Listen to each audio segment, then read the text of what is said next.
Bismillahirrahmanirrahim. Bani Ba'alwi yang kita kenal sekarang itu adalah keturunannya Ubaidillah bin Ahmad bin Isa al-Muhajir.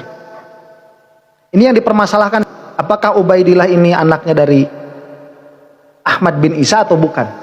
Ini yang dipermasalahkan. Karena jika ini subut, maka kebawahnya subut semua tetap. Jika ini tidak subut, kebawahnya tidak subut.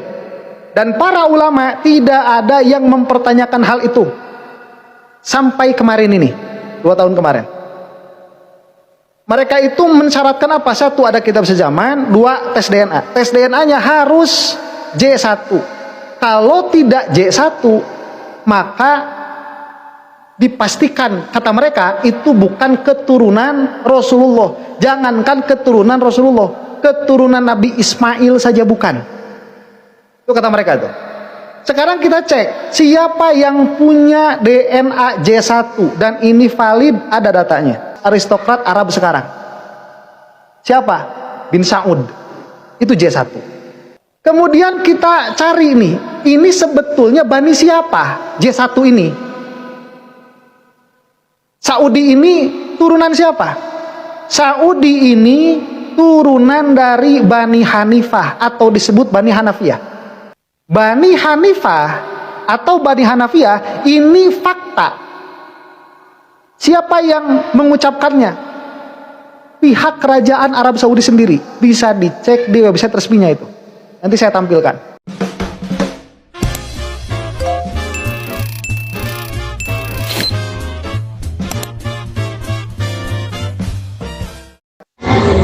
Waalaikumsalam warahmatullahi ta'ala wabarakatuh.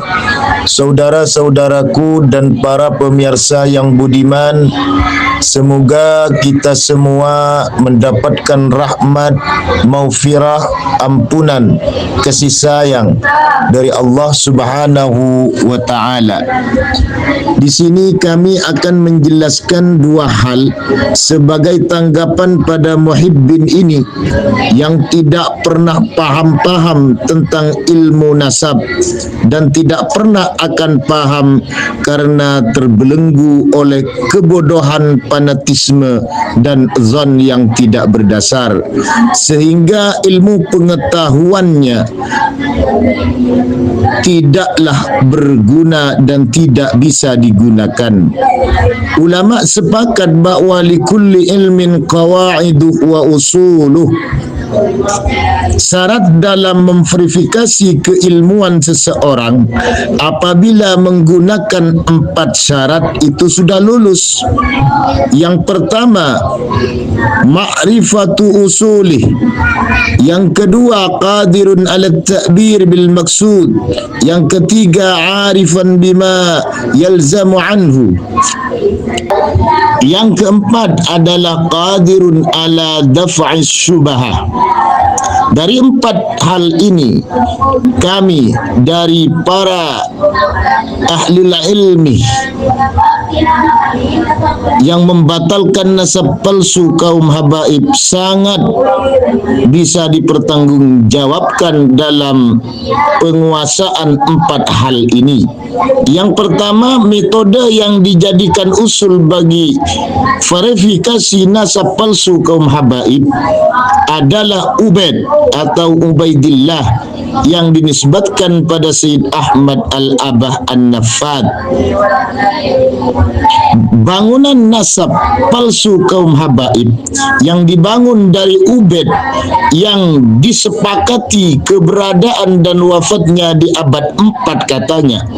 Dari data mereka, menjadi putra Sayyid Ahmad Al-Abah ternyata ditemukan hanya di abad 9. Jadi senggang waktunya sudah 500 tahun, 5 abad. Nah ini menurut menurut ulama nasab bagian dari silsilatul fuja'ah atau sardus silsilah bila tausiqin, bagian dari dalailul wad'i wal kadhibi fil ansab, bukti kepalsuan dan kedustaan di dalam nasab.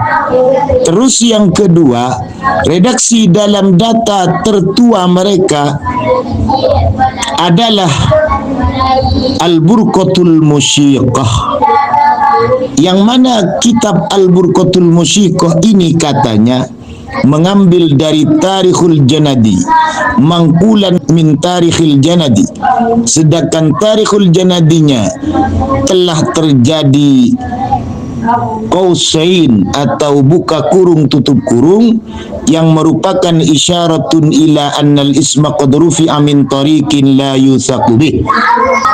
Nama Abdullah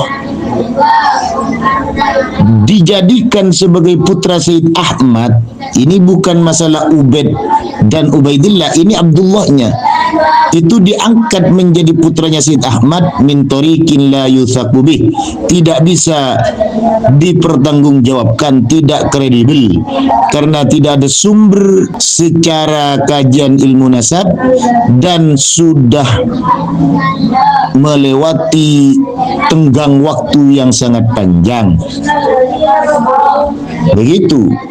Terus yang ketiga, ketetapan nasab mereka ternyata tidak kredibel, mengingat ada data yang lebih tua, yaitu Asy-Syajaratul Mubarakah yang telah meringkas nasab kaum Habaib,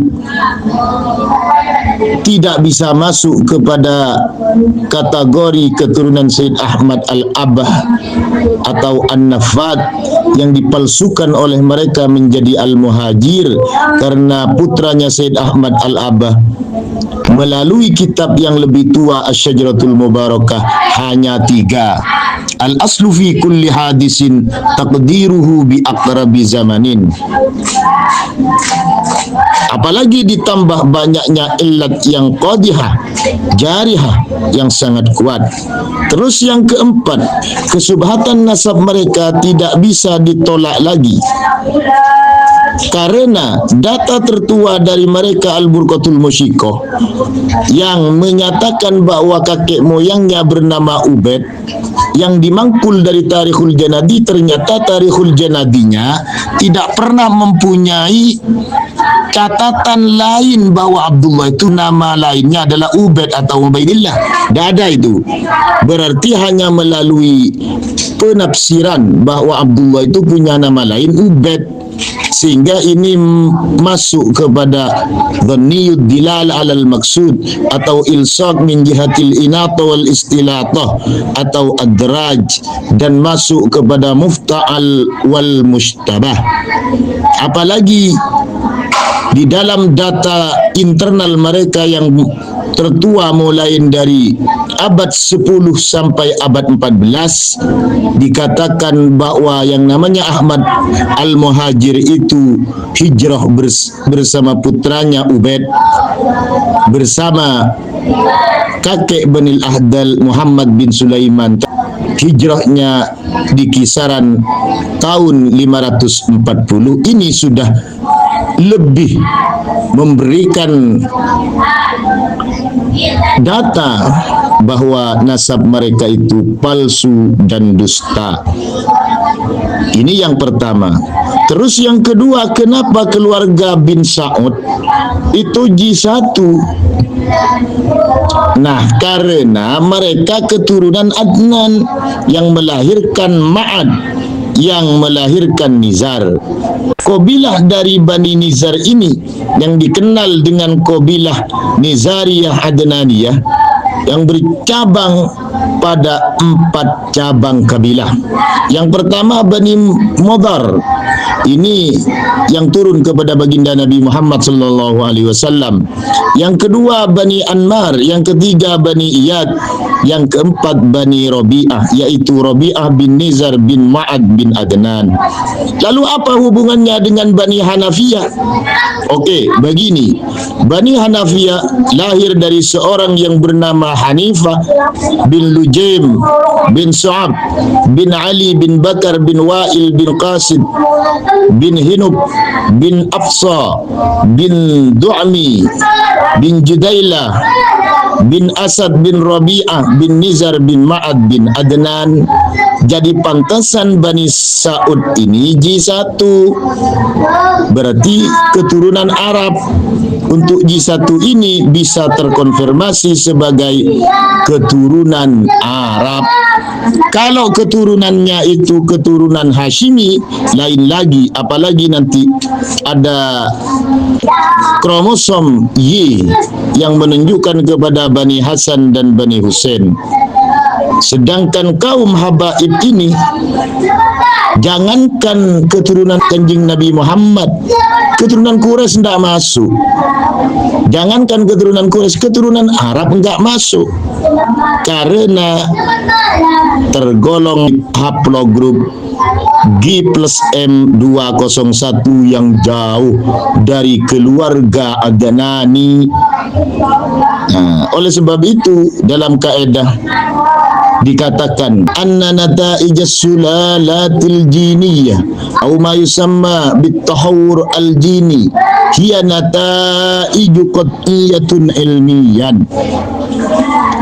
Hasil tes DNA itu merupakan hasil kajian ilmu yang pasti, kajian yang tidak bisa didustakan oleh manusia, tangan-tangan jahil manusia. Begitu.